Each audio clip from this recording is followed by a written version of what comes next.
माथि cable car भन्ने कुरालाई कसरी सम्बोधन गर्छ होला तपाईँको विचार? जेनजेडको यो चाहिँ 14वटा जिल्लाको जेनजीको संयोजकज्यूहरूले विज्ञप्ति पहिला निकालिसक्नु भएको छ, माग पनि राखिसक्नु भएको छ।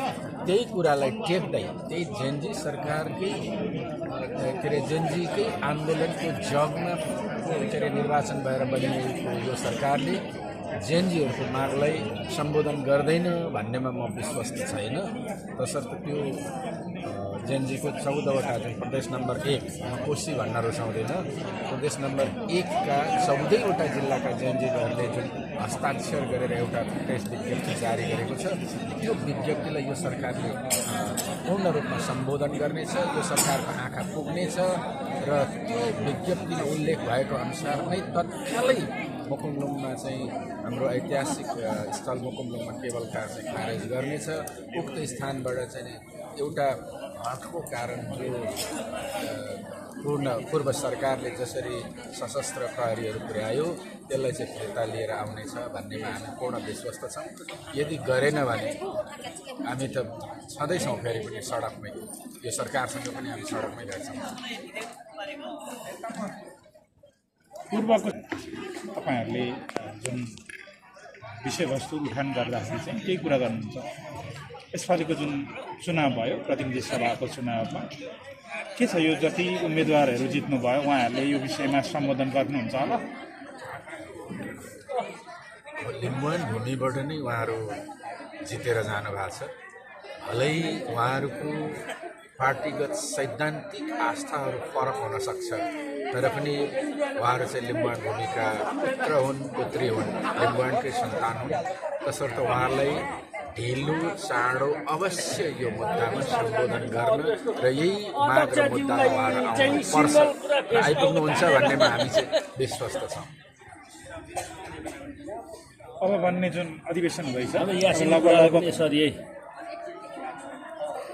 अधिवेशन हुँदैछ र अन्तिम गन्तव्यतिर छौँ हामी। अबको जुन नयाँ नेतृत्व बन्दैछ, नेतृत्व के छ, नेतृत्व कस्तो बन्ला अनि नेतृत्वले जुन मुद्दाहरू उठाएको छ होइन, हाम्रो लिम्बू समुदाय लिम्बुवान सम्बन्धी, त्यो एकदम पर्फेक्ट खालको नेतृत्व आउला। 6औं राष्ट्रिय महाधिवेशन आजभन्दा 18-20 वर्ष अगाडि नै 6औं राष्ट्रिय महाधिवेशनले एउटा म्यान्डेट दिएको छ, लिम्बुवान स्वायत्त राज्य भनेर हाम्रो प्रतिबद्धता है, त्यो एउटा नारा दिएको छ। त्यही नाराका साथ, त्यही प्रतिबद्धताका साथ किराँत याक्तुङ चुम्लो अहिलेसम्म सञ्चालन भएर आएको छ। आज चाहिँ यो 12औं राष्ट्रिय महाधिवेशनको अन्तिम दिन, आज चाहिँ नयाँ नेतृत्वहरू चयन हुनुहुनेछ। संस्था एउटा विधानले चल्ने हो, विधिले चल्ने हो होइन, अनि महाधिवेशनहरूको म्यान्डेटले चल्ने हो। तसर्थ हाम्रो अगाडि 6औं महाधिवेशनदेखि जुन म्यान्डेट लिएर आएका छौँ त्यो आजसम्म निरन्तरता दिइरहेका छौँ र अब आउने यो अधिवेशनबाट छानिएका नयाँ कमिटीले यसलाई झन् सशक्त रूपमा लैजानुहुनेछ।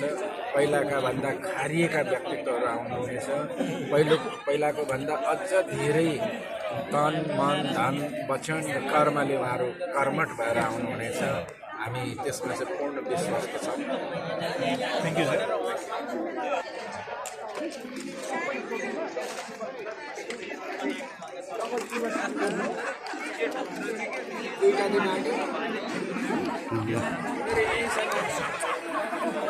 आज 12औं राष्ट्रिय महाधिवेशन हाम्रो किराँत याक्तुङ चुम्लोङ, आज तेस्रो दिन, आज तराईचा प्रोग्राम भइरहेको छ।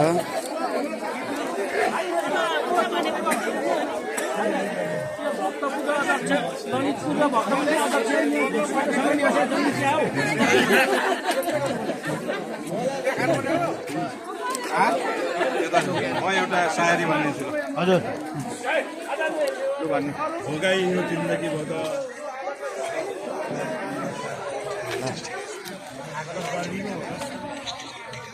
Ini